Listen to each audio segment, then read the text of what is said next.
Alhamdulillah alladzi ahyana ba'dama amatana wa ilaihin nusyur. Asyhadu an la ilaha illallah wahdahu la syarika lah wa asyhadu anna Muhammadan abduhu wa rasuluhu la nabiyya ba'dah. Allahumma shalli ala sayyidina Muhammad wa ala alihi wa ashabihi ajma'in.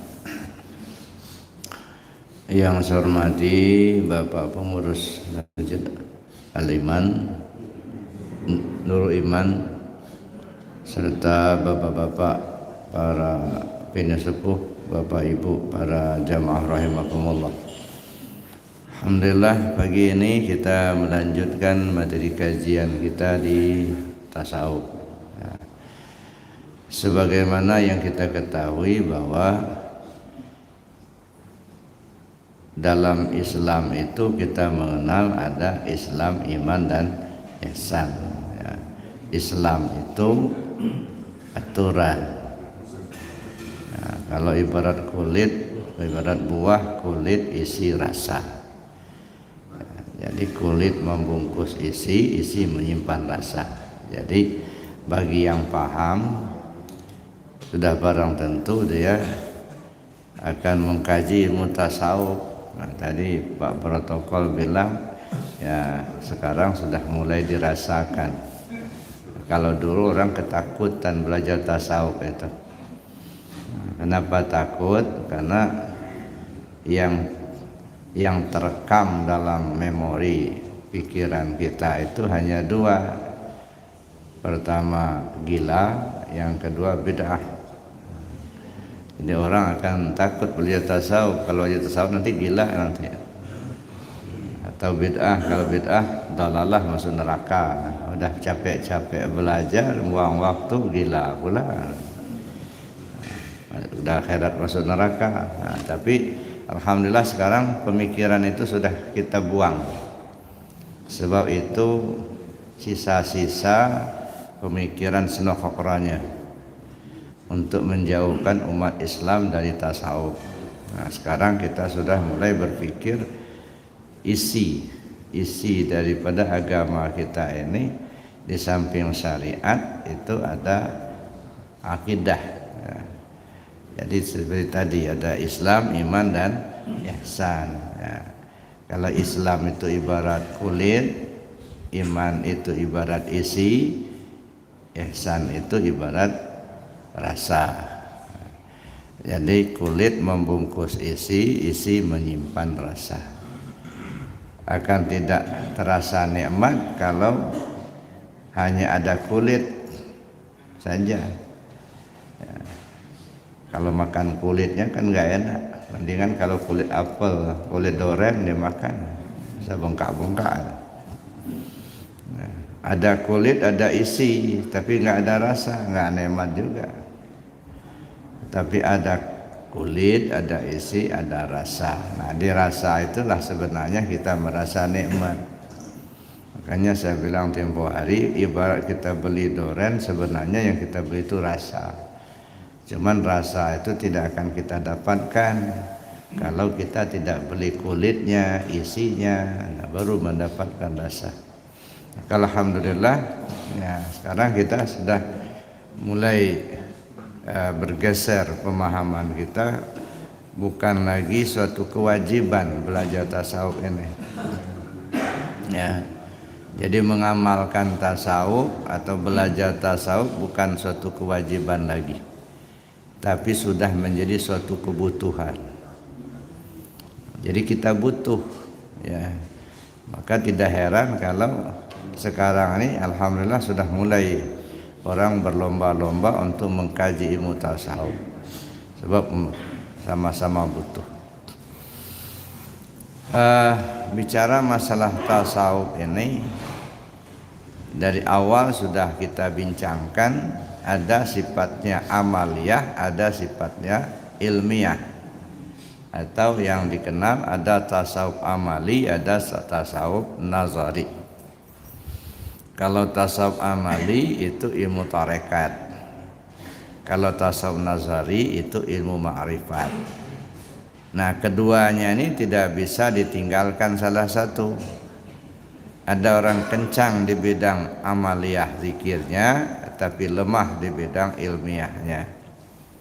Tapi sebaliknya ada orang yang kencang di bidang yang ilmiah, tapi kurang di bidang amaliyah.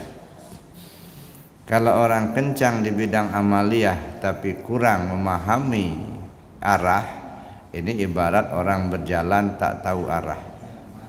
Mau kemana Pak? Jalan-jalan. Nah, kalau sudah jalan-jalan nggak tahu arah itu. Nah, bisa seharian tak kemana-mana itu.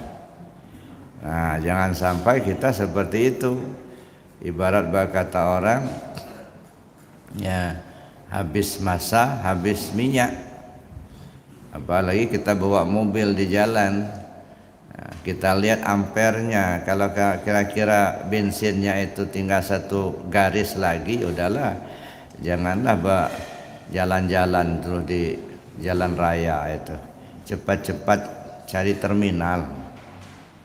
Nah, ini minyaknya tinggal satu strip lagi ini. Ibaratnya sudah jamaah asar. Masih juga dolan-dolan ke sana sini gitu ya. Khawatirnya habis bensin di jalan, Pak. Belum masuk terminal udah habis bensin. Mati di jalan. Kalau sudah mati di jalan gak ada yang ngurus, Pak. Ya. Kalau mati sampai ke rumah dulu. Ini ke terminal dia belum masuk. Nah, gimana mau ke rumah? Nah, makanya kalau minyaknya kira-kira memang satu strip lagi, ya udahlah, waspada. Cepat-cepat masuk terminal.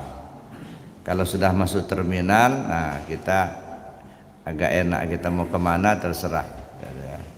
Yang penting masuk terminal dulu. Nah, ini masalah tasawuf. Jadi ada tasawuf amali itu berjalan. Tapi ada orang kencang di bidang ilmiah tapi kurang di bidang amal. Ngaji paham terus tapi zikir nggak pernah. Nah, sama saja tahu alamat tapi nggak berangkat. Kita mau ke Jakarta misalnya, alamat jelas. Jalan Rambutan nomor 45. Nah, kemudian kita tahu persis dari rumah kita naik angkot ke Raja Basa, dari Raja Basa kita ke Bakau naik feri ke Merak, Merak naik bus lagi ke Rambutan, Rambutan naik angkot lagi nomor sekian sampai. Tapi nongkrong aja di Bandar Lampung, kira-kira nyampe enggak? Ya enggak. Itu paham tapi nggak berangkat. Ya. Jadi ada orang kencang di bidang paham tapi nggak beramal, gitu. Mana yang zikirnya nggak paham, gitu. Maka dua-duanya di kita perlu diintensifkan dua-duanya. Kencang di bidang amaliyah zikir, tetapi juga kencang di bidang paham. Zikir itu untuk membersihkan hati, biar kita tidak merasa sombong. Tidak merasa paling baik, tidak merasa paling pintar, bahkan merasa kitanya nggak ada. Itu zikir itu untuk menghilangkan ya keakuan diri. Ya, sebab kita ini kan ingin kembali kepada Allah. Ya, ketika ingin kita kembali kepada Allah, tentu kita harus jelas dulu Allah itu ada di mana. Bagaimana mungkin kita akan kembali kalau kita nggak tahu alamatnya? Ya, nah, kita mencari alamatnya di mana?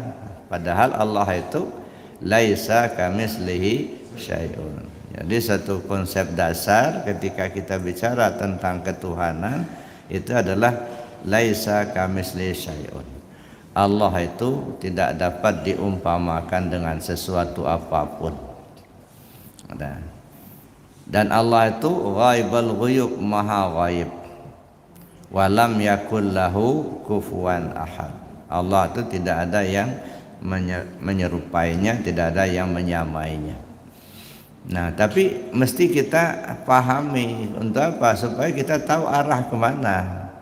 Ya, kan banyak hal yang perlu kita kerjakan. Misalnya kita sholat karena Allah, kita puasa karena Allah, bayar zakat karena Allah. Tapi itu bukan hanya dalam tataran ibadah madhah. Nah, kalau kita sudah kembangkan ke aktivitas kehidupan kita yang lain, bergerak karena Allah, diam karena Allah, melihat karena Allah, mendengar karena Allah, berjalan karena Allah, dan semuanya. Nah, bagaimana kita mengisi kehidupan kita ini selalu bersama Allah, sehingga sampailah pada maqamnya fana fillah baqa billah. Jadi bukan pada ingat pada Allah pada saat sholat aja. Ini kadang-kadang sudah sholat tapi nggak ingat sama Allah. Kenapa? Ya nggak tahu Allah itu di mana. Nah, yang kita ingat kadang-kadang aturan-aturannya. Ya. Makanya saya bilang alhamdulillah ya, tahun-tahun terakhir ini kan kita dengar kalau bulan Ramadan itu berlomba orang untuk menamatkan Al-Quran dalam ayat tarawih. Ya. Alhamdulillah ya. Bagi yang hafal bagus. Nah, yang repotnya nggak hafal, Pak. Kepingin tamat ayat Al-Quran selama 30 juz selama Ramadan dibawa dalam salat tarawih. Ujung-ujungnya pakai lehar yang tinggi, kemudian Al-Quran gede, kipas angin agak jauh. Karena kalau nanti kipas anginnya dihidupin, nanti terbang lembarannya kebalik, ujung-ujungnya nggak kebaca lagi. Nah, bagus ya, ide itu saya kira bagus. Cuman khawatirnya, ini khawatir aja, bukan Allah yang diingat halaman. Halaman berapa tadi ya? Yang diingat bukan Allah, tapi tulisan ayatnya. Nah, nyimpang lagi jadinya. Satu, khawatir arah hati kita itu tidak lagi ke Allah. Arah hati itu tapi kepada namatkan Al-Qur'annya. Kalau menurut saya nggak usah mempersulit diri lah. Ya kan sudah jelas kata Rasul, faqra ma tayassara ma'aka minal Qur'an. Ya udah, baca yang mudah saja. Jangan mempersulit diri. Kalau bagi yang qari memang hafal, alhamdulillah bagus sekali. Kayak di haram itu ayatnya panjang-panjang, yang baca sudes. Ya. Walaupun panjang tidak kesal, malah nangis. Ya. Karena iramanya bagus, dia pula lancar. Nah, kita ini kadang-kadang ya sudah taruhlah iramanya bagus, tapi ayatnya kadang-kadang lupa. Kadang-kadang ya kemana, bulang-bulang balik gitu. Akhirnya menimbulkan kekesalan. Jadi menurut saya ya udahlah, kembali saja bagaimana petunjuk Allah. Aqimis sholata lidzikri. Kamu salat ingat aku, jangan ingat yang lain. Nah, tapi untuk ingat aku itu kata Allah, aku yang mana dan bagaimana. Nah, ketika kita bicara aku, ya, kita kembali lagi kepada kajian kita yang dulu. Lapisan diri kita ini ada 4. Ada a'yan kharajiyah, ada a'yan sabitah, ada wujud yang am, ada wujud muhad. Ini lapisan diri. Nah, kalau bahasa sederhananya ada tubuh, ada hati, ada nyawa, ada rahasia. Ini bahasa sederhananya. Ya, kalau bahasa tasawufnya itu ayan kharajiyah itu tubuh yang kasar, ayan sabitah itu tubuh yang halus, nyawa bagi kita. Wujud yang am itu hati bagi kita. Wujud muhad rahasia bagi kita. Nah, jadi 4 lapis diri ini. Ya. Kalau hati ini sentral yang dikatakan oleh Rasul, qalbul mu'minin baitullah. Hati itu baitullah. Nah, tinggal 3 lagi. Ada ayan kharajiyah, ada ayan sabitah, dengan ada wujud muhad. Tubuh kasar, tubuh halus, rahasia. Nah, kalau keakuan kita itu diarahkan ke tubuh, aku, tubuh kita malah syirik, Pak. Ya. Kalau aku kita itu diarahkan ke tubuh kasar, malah kita nyembah patung, belum menyembah Allah. Ya, kita jadikan tubuh kasar kita jadi patung. Kata kita nyembah Allah, tapi keakuan kita diarahkan kepada tubuh kita. Enggak menyembah Allah, menyembah patung. Ya. Jadi tubuh kasar ini kita jadikan patung. Nah, kalau keakuan kita itu diarahkan ke sini, ke tubuh kasar. Sebab tubuh kasar ini sebenarnya tidak punya kemampuan apa-apa. Maka dalam istilahnya la haula wala quwata illa billah. Tak punya kemampuan apa-apa. Ya, makanya saya bilang, apakah mata kita itu melihat? Ya, mungkin menurut pemahaman sementara iya. Ya, karena kalau kita sakit mata, kita ke dokter, nah kita tidak melihat, begitu kita ke dokter, yang diperiksa dokter ya matanya. Ya, mau kemana Bu? Mau ke dokter. Kenapa ke dokter? Nggak ngerti saja. Setiap buka dompet nggak ada yang kelihatan. Nah, matanya diperiksa aja. Nah, jadi menurut kita sementara ini mata kita itu melihat, tapi pikir-pikir, renung-renung, lihat-lihat. Ada orang mati, matanya masih ada. Tapi kok nggak ngelihat lagi mata mayat itu. Nah, kata kita, mata kita melihat. Kalau mata melihat, mestinya mayat itu masih melihat dong. Matanya masih ada, nggak copot. Telinga, apa telinga kita mendengar? Pahaman sementara, iya. Karena kalau kita tidak mendengar, yang diperiksa dokter itu telinga kita. Ya. Apakah gendangnya udah bolong atau ada penyakit di dalam, gitu ya. Nah kalau kita nggak ngedengar, ya telinga kita itulah yang diperiksa sama dokter itu. Ya. Tapi apakah telinga kita ini mendengar? Kita perhatikan mayat, telinganya masih ada. Kok nggak ngedengar lagi? Nah, oh begitu. Jadi bukan telinga ternyata mendengar. Nah begitu juga kita. Apakah kita jalan, kaki kita yang jalan? Menurut paham sementara, iya, kaki kita berjalan. Tapi alangkah banyaknya orang punya kaki tapi nggak bisa jalan, orang lumpuh. Kita perhatikan mayat, mayat itu masih ada kakinya, kok masih bagus, nggak bisa jalan lagi. Itu menunjukkan ternyata bukan kaki yang jalan.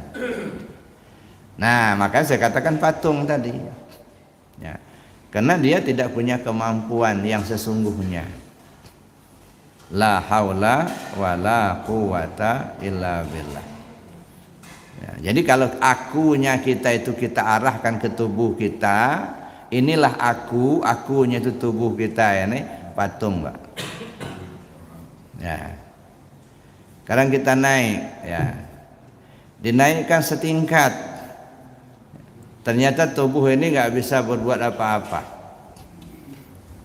Setelah dia jadi mayat, dia tidak bisa berbuat apa-apa. Oh kalau begitu, yang hidup yang mana? Ruh kita. Ya. Yang kuasa yang mana? Ruh kita. Yang melihat ruh kita, yang mendengar ruh kita. Ternyata ruh itulah sebenarnya yang diri kita yang sesungguhnya. Nah, yang ini rupanya cangkangnya aja, Pak. Kesimnya. Cuman banyak orang tertipu, ya, seolah-olah inilah yang aslinya itu, padahal bukan. Ya. Makanya istilah dalam tasawuf la maujud illallah. Cuman banyak orang, ada yang saya dengar itu, ada ustadz nggak setuju dengan istilah la maujud illallah. Saya dapat informasinya. Kalau la ma'bud illallah, oke, katanya, tak ada yang disembah kecuali Allah. La maksud illallah, oke, tidak ada yang dituju kecuali Allah. Tapi kalau la maujud illallah, saya nggak setuju, kata dia. Jadi tanya kepada saya, gimana Bu ya pendapatnya seperti ini? Saya bilang tidak semuanya harus kita pahami dengan bahasa syariat. Maujudun itu artinya dijadikan, diadakan. Yang diadakan mana? Ya ini. Ada manusia, ada binatang, ada tumbuhan dan lain sebagainya. Zahirnya ada. Tetapi zahirnya ada, ternyata dia tidak punya kemampuan. Az-zahir miratul batin. Yang zahir ini hanya cerminan daripada yang batin. Kalau begitu inilah Nabi sebut mazhar. Jadi yang maujud ini disebut mazhar, bayangan.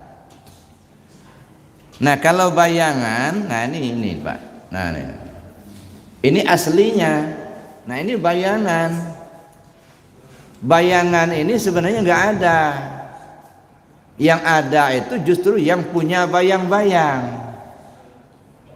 Ya, maka bayang-bayang ini dianggap tidak ada. Nah seperti kita ini bayang-bayangan semua nih. Maka disebut la maujud illallah. Sebenarnya bayang-bayang nggak ada. Yang ada itu yang punya bayang-bayang.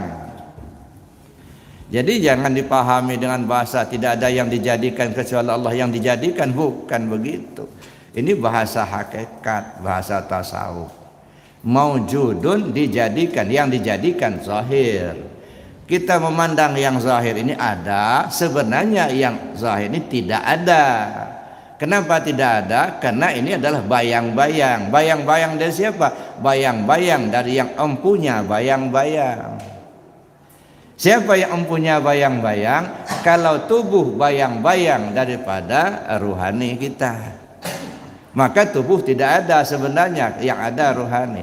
Tapi ruhani bayang-bayang daripada zat, daripada rahasia. Nah kalau begitu yang ruhani tadi sudah tidak punya kemampuan juga. Yang punya kemampuan ya rahasia itu. Rahasia itu siapa? Al-insan sirri wa ana sirruhu. Manusia itu rahasiaku, aku itu ya rahasianya manusia itu, kata Allah. Makanya wahwa ma'akum ainama kuntum. Allah bersama kamu dimanapun kau berada. Coba cek. Bapak Ibu datang ke sini, tubuh dengan ruh, ya kan? Ya, apa tubuhnya aja yang datang? Nah, berguling-guling tubuhnya. Ya, nggak datang juga. Ya. Jadi yang datang ke sini tubuhnya datang. Ya, kita lihat tubuhnya. Kita mengatakan si A si B itu ada karena kita lihat tubuhnya. Tubuh ini berikut ruhnya apa tidak? Berikut. Berarti tubuh bersama ruh. Ruh itu yang menghidupkannya siapa?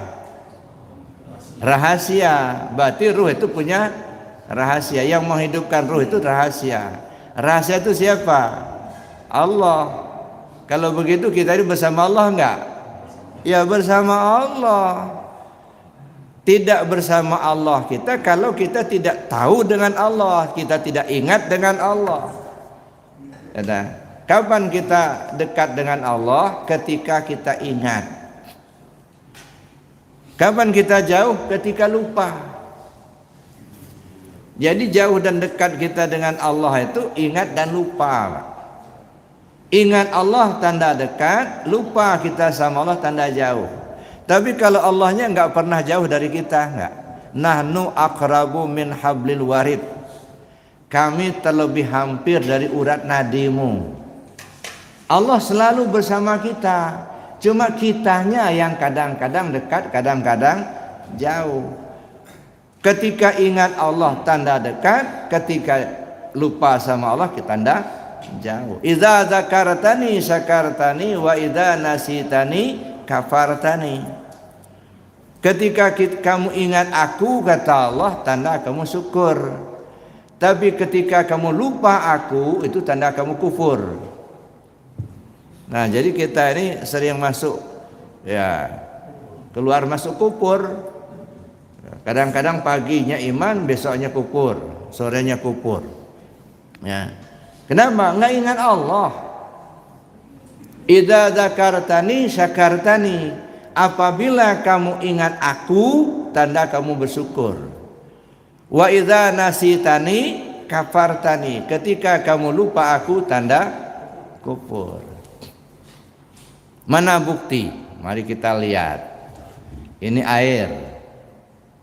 Di dunia ini nggak ada orang bikin air, Pak. Paling-paling ngebor tanah keluar air, ya dijual. Itu kerja manusia. Tapi bikin air nggak ada. Tapi airnya sudah ada. Sesuatu yang sudah ada pasti ada yang mengadakan. Tanya semua manusia, nggak ada satupun yang bisa bikin air. Padahal airnya ada. Siapa yang mengadakan? Allah. Allah yang mengadakan, Allah yang menjadikan. Berarti ini punya siapa? Air. Punya Allah, bukan punya kita. Nah, ketika kita, ini kebutuhan air, kebutuhan untuk kita manusia, makhluk. Allah nggak butuh air, enggak. Kita makhluk ini yang butuh air. Allah sediakan. Belum diminta, Pak, udah sediain sama Allah. Nah, sekarang kita haus, kita minum.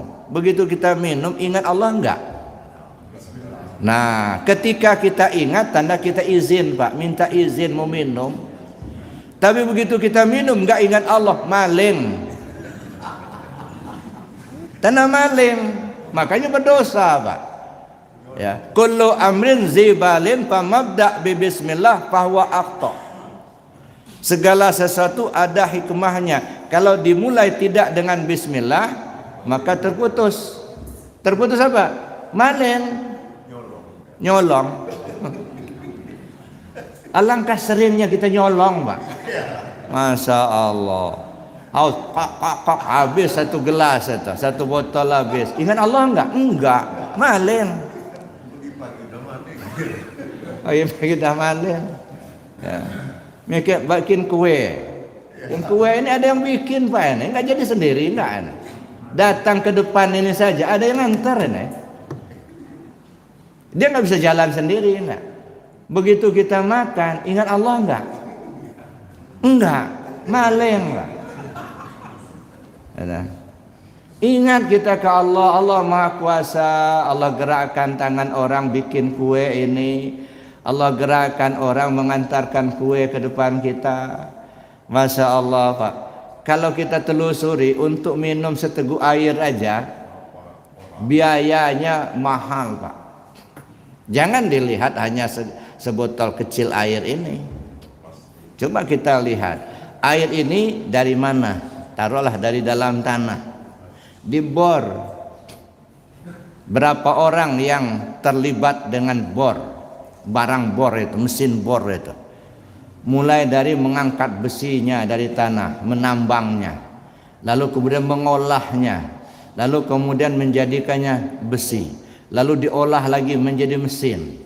Setelah jadi mesin diangkut dengan mobil. Berapa orang yang terlibat dengan mobil itu? Masya Allah. Sudah itu diangkut, dibawa kepada distributor. Nah, berapa orang yang ngangkut ke distributor? Butuh minyak bensin mobilnya. Berapa orang yang terlibat dengan minyak?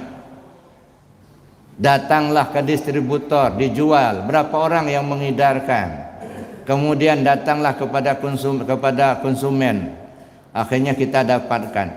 Mulai dari mendapatkan air ini, mulai dari menciptakan, menggali sumur dengan bor tadi sampai mendapatkan air, berapa juta makhluk yang terlibat ini, Pak. Kita nggak berpikirnya kadang-kadang cuma dapat air segelas, bukan, Pak. Fa bi ai ala'i rabbikuma tukadziban. Coba kalau kita, Pak, mau menciptakan, mau menambang besi dulu, lalu kemudian kita bikin besi, kemudian kita rakit dengan mesinnya, lalu kita ngebor sendiri. Saya kira 5 tahun nggak selesai, Pak. Biayanya juga jutaan. Ini mendapatkan air segelas loh. Jadi jangan dianggap remeh air segelas itu. Nah, siapa yang menggerakkan itu semua? Allah. Pantas kalau kita bersyukur ke Allah. Ya Allah, aku bersyukur kepadamu, Kau telah berikan segelas air di depanku. Ketika kita haus, kita minum Bismillahirrahmanirrahim. Tanda ingat Allah. Tapi gimana aja minum aja, jangankan minum mau ingat Allah, lagi zikir nggak ingat Allah nggak? Lagi sholat, nggak ingat Allah, yang diingatnya tempe gosong, ikan belum masuk kulkas. Ya. Yang diingatnya sudah ditunggu bos mau rapat, cepat-cepat, cepat benar sholatnya, udah hafal katanya.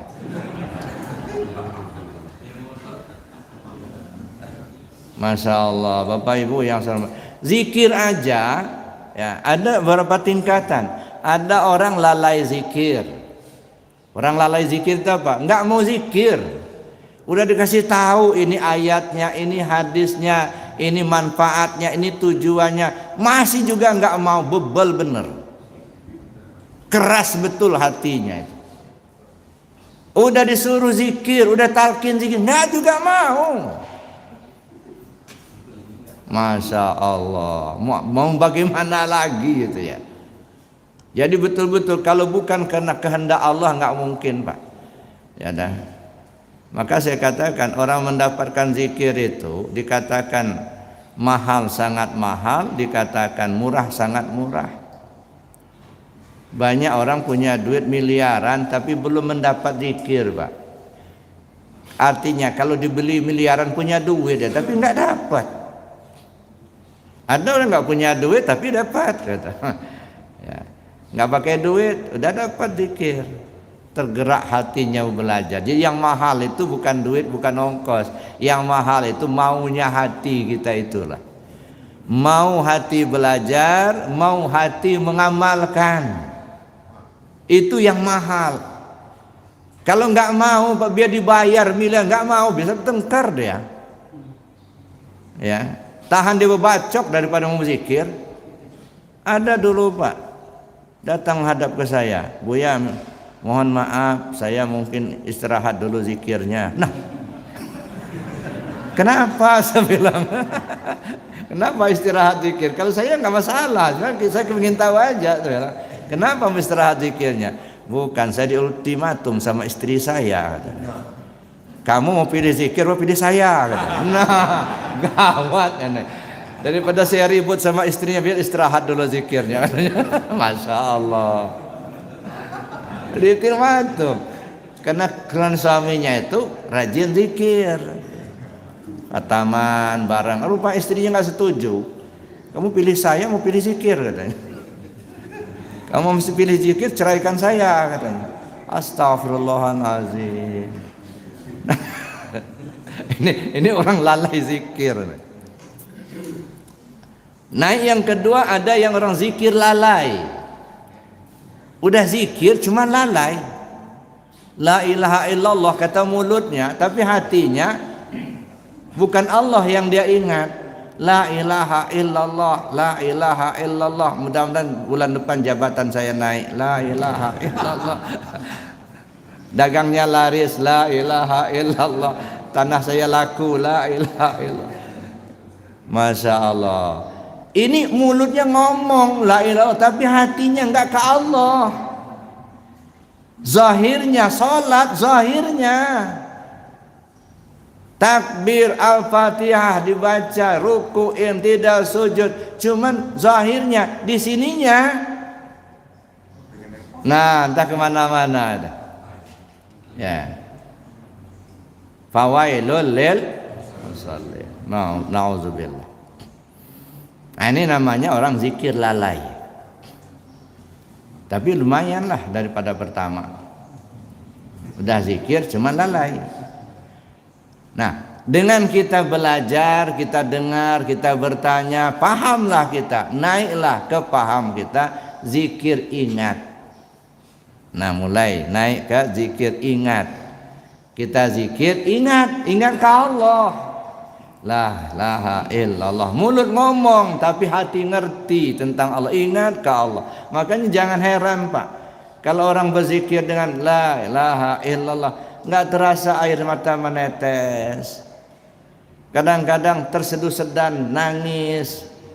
Kadang-kadang tanpa disadari meki Allah katanya, karena menyadari betul. Maka nggak bisa kita salahkan. Ada. Karena dia sudah paham apa yang disebutnya itu arahnya kemana gitu. menyesali diri karena banyak dosa yang sudah terperbuat, mohon ampun pada Allah. Kepada Allah lah satu-satunya kita minta ampun. Nah, sambil berzikir la ilaha illallah, la ilaha illallah. Ya dah, ingat dia kepada Allah. Nah, zikir yang ingat hati kepada Allah. Naik setingkat lagi, zikir yang hadir hati kepada Allah. Hadir, bukan ingat lagi. Ibaratnya begini, kalau kita panggil misalnya seseorang, gitu ya, dari jauh, misalnya kita Pak Presiden lah, ingat kita Pak Presiden, tapi beliau kan di Jakarta sana, kita ada di Lampung. Beda ketika kita merasa hadir, beliau ada bersama kita, lain ceritanya. Jadi bukan sekedar ingat Allah, tapi hadir hati kepada Allah. Zikir la ilaha illallah, tahu dia, paham dia siapa dirinya ini. Nah, naik ke setingkat yang terakhir. Kalau tadi kan hadir, bukan ingat tapi hadir. Naik setingkat lagi, merasakan ketiadaan dirinya, yang ada hanya Allah. La tataharrak illa biiznillah. Kita bisa ngomong karena Allah, kita bisa tahu karena Allah, bisa melihat karena Allah. Nah, sehingga pikiran kita, perasaan kita sudah diliputi semuanya kepada Allah, sehingga lupa kita dengan diri kita sendiri.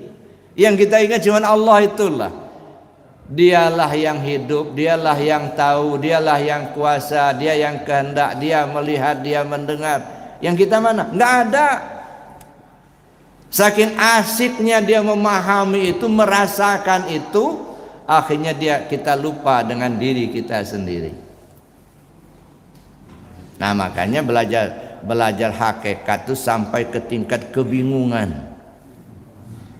Kalau belum sampai bingung, belum sampai ke puncak. Harus bingung. Ya. Kenapa bingung? Ya bingung nggak tahu. Ya, mana yang aku, mana yang kamu, nggak ngerti lagi aku.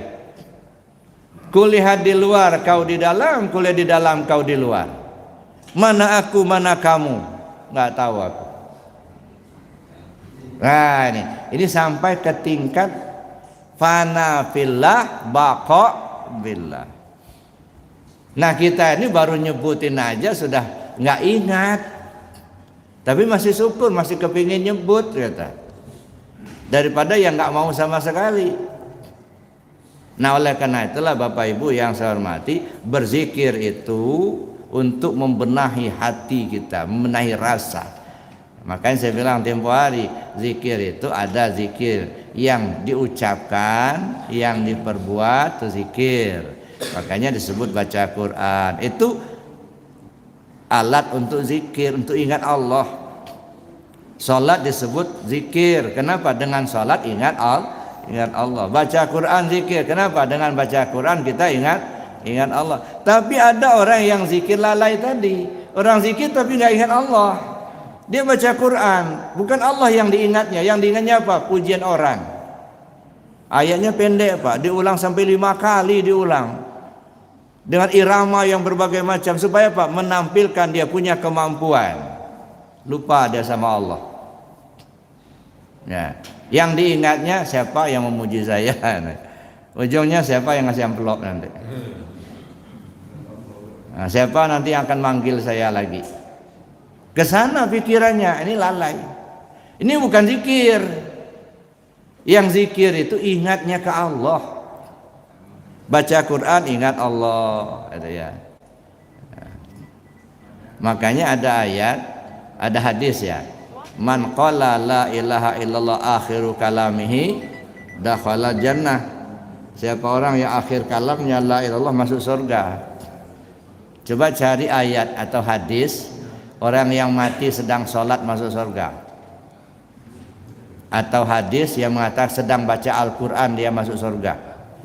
Saya belum ketemu, saya tidak mengatakan tidak ada, tapi saya belum ketemu. Yang sudah ditemukan, ya yang saya temukan, siapa orang yang akhir kalamnya la ilaha illallah, dia masuk surga. Nah, kenapa? Kalau orang yang akhir kalamnya la ilaha illallah itu artinya dia ingat Allah. Kalau orang baca Quran, dia salat, belum tentu dia ingat Allah. Intinya apa? Ingat Allah. Orang yang mengatakan la ilaha illallah, maksudnya itu ya bukan tawaran murahan. Udahlah kalau gitu nggak usah sholat, nanti kalau mati ingat-ingat aja la ilaha illallah. Nggak begitu. Ini tawaran sulit, Pak. Saking sulitnya menghadirkan kalimat itu ketika orang muhtadar, kalau bisa hadiah surga. Kalau bisa. Saking sulitnya. Ya, kenapa? Karena bukan pikiran lagi yang berjalan, tapi sudah kebiasaan. Matan nas bima ya'isu bih. Manusia mati sesuai kebiasaan. Artinya apa? Secara tidak langsung Rasul menyuruh kita sebelum waktu mati datang, biasakan dulu ngomong la ilaha illallah. Sudah terbiasa, insya Allah nanti mau mati pakai la ilaha illallah gitu. Ini jarang-jarang nyebut la ilaha illallah, apalagi benci sama la ilaha illallah. Mengharap mau mati pakai la ilaha illallah, khawatir Pak nggak muncul itu.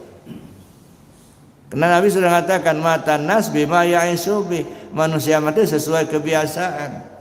Kalau begitu artinya sebelum waktu datang, waktu kematian tiba, biasakan dulu nyebut la ilaha illallah.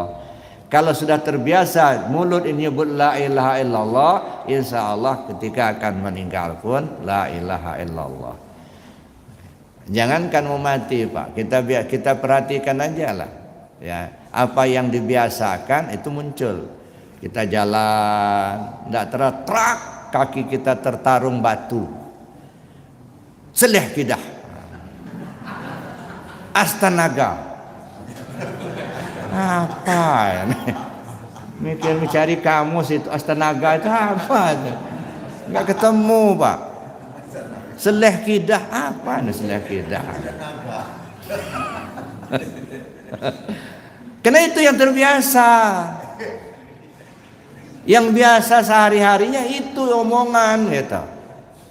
Coba kalau yang biasa zikir Allah, la ilaha illallah, subhanallah, begitu terak Allah. Dengan spontan. Begitu tertaruh astagfirullah. Karena itu yang dibiasakan. Ini kan dibiasakan bukan itu ya, seleh kidah.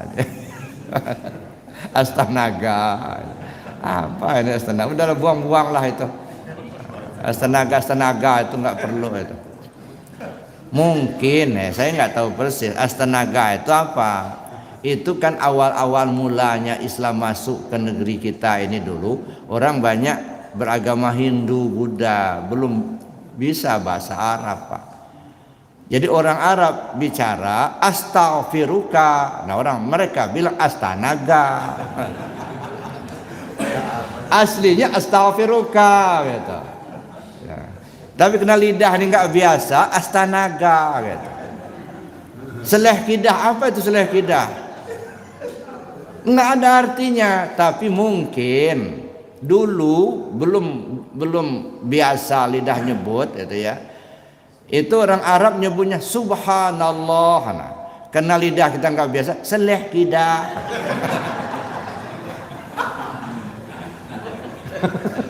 Jadi sekarang ini Pak, kita sudah lama beragama Islam ya. Buang-buanglah seleh kidah itu.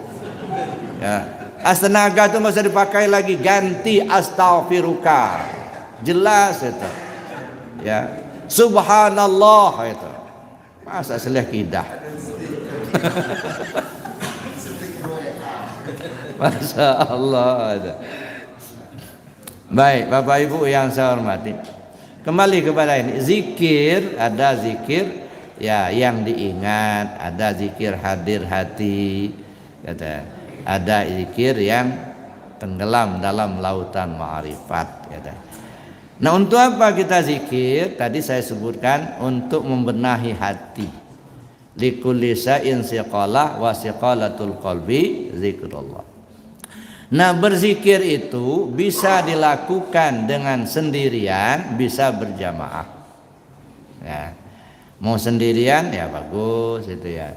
Kalau di rumah kalau zikir kita sendirian, jangan terlalu terang Pak lampunya. Buat agak remang-remang. Nah, kira-kira kalau kita lihat itu masih ada bayangan terlihat ya. Sebab kalau terlalu terang membuat kita tidak khusyuk. Jangan pula terlalu gelap. Nanti orang datang nggak kelihatan. Ya siapa tahu ada yang nyodorkan duit nggak kelihatan, gelap. Tapi kalau remang-remang kan masih kelihatan juga kan. Nah, bikin remang-remang. Kemudian kita cari tempat yang tidak dilalu-lalangi orang. Ya, makanya biasanya ada mihrab. Ya, setiap rumah itu kalau bisa ada satu kamar, katakanlah mihrab. Tempat khusus tempat sholat. Yang anak-anak kita nggak lalu lalang ke sana. Mungkin tengah malam kita sendiri yang zikir di dalamnya itu. Ada. Mungkin berteman sama detakan jam aja. Tak tok jam. Ya. Itu jadi usahakan agak gelap, agak remang-remang, kemudian tempat yang agak tersendiri, tidak dilalu-lalangi orang. Kemudian yang ketiga, usahakan berwangi-wangian. Ya. Jangan masih bau apek mau zikir. Bukan malaikat yang datang, itu jin yang datang. Ya. Makanya mandi dulu, mandi berharum-haruman, ya. Kemudian kita baru melaksanakan ibadah sholat, tahajud, lanjutkan dengan zikir. Ya. Kemudian sesuai dengan makomnya. Ya. Kalau zikir jahar tentu disebut, tetapi kalaupun disebut kalau di tengah malam tidak usah keras-keras Pak, terganggu kawan sebelah. Ya sebisa kita aja lah, sedengar telinga kita. La ilallah, la ilallah. Nggak usah meki-meki. Jangan pula kita meki-meki biar tetangga sebelah ngerti kalau kita lagi zikir. Nggak usah Pak. Ya. Nah, kalau sudah misalnya kita zikir jaharnya sudah lama, mungkin kita capek gitu ya. Ya, masuk ke zikir khafi. Nah, itulah gunanya zikir khafi, melatih hati. Ngantuk nggak apa-apa. Nggak apa-apa kita ngantuk sedang berzikir gitu. Asal jangan direbahkan badan itu, tidur namanya. Nah, duduk tertidur dalam zikir nggak masalah. Justru di saat itu kadang-kadang pengalaman spiritual itu muncul. Perasaan kita tidur, sudah tidur, tapi sebenarnya kita nggak tidur. Ya, ruh kita itu mungkin lagi melalang buana ke sana sini. Ya. Ketemulah kita dengan si A, si B. Kadang-kadang diperagakan di suatu tempat. Ya, ada dulu Pak, saya nggak tahu persis lah. Jamaah yang datang. Ya. Dia mimpi katanya, mimpi zikir di satu masjid, ramai orang katanya. Lalu saya diajak untuk ke masjid itu katanya supaya ke situ. Nah, nggak lama saya itu kebangun, begitu kebangun katanya, bingung saya. Tapi masjidnya jelas betul katanya, orangnya banyak katanya zikir dalamnya. Jadi saya menyari-nyari masjid itu nggak ketemu sama siapa, saya mau nanya. Nah satu ketika temu teman katanya, nggak diajak, ya, ayo kita ke Arafah katanya, belajar di Arafah. Sampai di sini, ini masjid yang saya mimpi dulu katanya. Nah, kapan saya ngantarkan gambarnya ke situ? Muncul, nah inilah katanya zikir di sini, saya zikirnya dalam mimpi itu. Nah, yang begitu-begitu itu kita nggak paham, ya. Allah yang memberi petunjuk. Makanya saya bilang tadi, walaupun ngantuk-ngantuk pakai zikir khafi. Itu gunanya zikir khafi. Sebab dua alat. Ketika orang akan nyebrang, hanya lidah dan hati. Kalau ini sudah nggak bisa kepakai, karena sudah kelu lidah, Ya, mungkin kena stroke, kena apa lah. Ini enggak kepakai lagi nih. Ini kata orang, tinta kering, pena patah, kertas sudah robek. Enggak ada yang bisa ditulis. Enggak bisa diomongin lagi. Satu-satunya di sini. Ya, di hati. Wazkur rabbaka fi nafsik. Ingat Tuhanmu pakai hati. Nah, bagaimana kita ingat Allah pakai hati kalau nggak pernah dilatih, Pak? Ya, lagi sehat begini nggak ngerti kita zikir hati itu seperti apa. Begini nongkrong begitu. Nongkrong itu bukan nongkrong kosong, Pak. Melatih yang di dalam zikir. Supaya apa? Persiapan pulang. Ya, itu baru tingkat yang kedua. Nah, zikir dalam hati. Naik lagi ke tingkat berikutnya. Ya, seperti kata orang, kalau ruh sudah keluar dari jasad, dia tiada tapi ada. Bagaimana sikap kita? Ya. Kok jauh bisa dikunjungin, kok dekat bisa dipegang. Jauh dan dekat tak tahu lagi. Terang sangat terang, tak tahu arah muncul dari mana. Tak jelas mana utara, selatan, barat, timur. Kemana diri? Di situ kajian diperlukan. Duduk dikaji. Maka sering sampaikan, duduk dikaji. Duduk dipaham. Ya. Jadi bukan sebutan lagi. Makanya zikir ma'rifat itu tiada huruf yang akan disusun, tiada kata yang akan dirangkai. Tiada kalimat yang akan disebut. Fa ainama tuwallu fasama wajhullah. Tiada huruf yang akan disusun, tiada kata yang akan dirangkai, tiada kalimat yang akan disebut, tak sebutan lagi. Nah, di situ perlunya ngaji. Ya dah. Dikaji betul siapa diri kita, keasalan tubuh kasar, keasalan tubuh halus dan seterusnya, sampai paham betul kita. Duduk kita di kajian itu. Jadi makanya zikir itu amaliyah, berjalan, paham, duduk dikaji. Dan itu banyak sekali isyarat-isyarat itu, Bapak Ibu. Asyhadu alla ilaha illallah, aku bersaksi tidak ada Tuhan selain Allah. Aku bersaksi. Yang bersaksi siapa? Yang bersaksi siapa? Aku. Bisa tubuh yang bersaksi. Aku yang bersaksi. Aku yang mana? Ruh kita. Karena dia yang ngomong. Dia yang sudah pernah ketemu Allah. Kalau jasad nggak pernah ketemu, nggak. Jadi aku bersaksi, yang aku tadi ruh kita itu menyaksikan Allah. Gitu.